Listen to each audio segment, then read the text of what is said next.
আসসালামু আলাইকুম। আসলে সবাই যদি একে অপরকে সাপোর্ট দিই তাহলে সবাই অনেক দূর এগিয়ে যেতে পারবো ডেফিনিটলি। ঠিক আছে?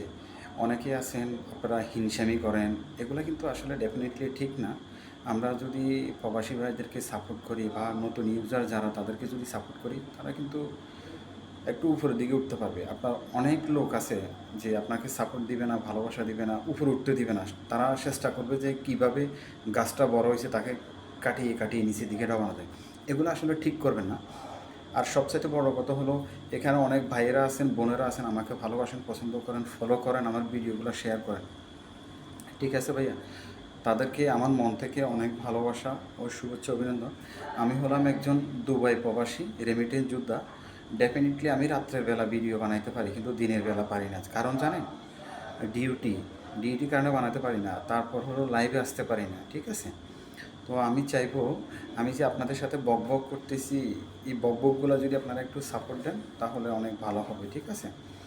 আর আমি চাইবো আপনারা আমাকে সাপোর্ট দেন। ঠিক আছে? কেননা আমি একজন নতুন ইউজার। ঠিক আছে? অনেক কষ্ট করি আসলে ভিডিও করি। আপনারা দেখবেন অনেক লোক আছে যারা আমাকে সাপোর্ট দেয় না, ভালোবাসেন না। ঠিক আছে? আসলে তারা চিন্তা করে, তাদের ভিতরে একটা মনে করেন যে অহংকার, দেমাগ যে কাজ করে, যে ওকে যদি আমরা ফলো করি, সাপোর্ট করি, তাহলে তো ও অনেক উপরে লেভেলে উঠে যাবে, ভাইরাল হয়ে যাবে। বিশ্বাস করেন, এই হিংসাটা এই মাথা থেকে সরান, মন থেকে সরান। ঠিক আছে? অহংকার মুক্ত থাকেন। ঠিক আছে? কথাগুলো কিন্তু আপনাদের অনেক কাজে লাগবে। সবাই ভালো থাকেন, সুস্থ থাকেন। সাপোর্ট করার জন্য অসংখ্য ধন্যবাদ। আসসালামু আলাইকুম।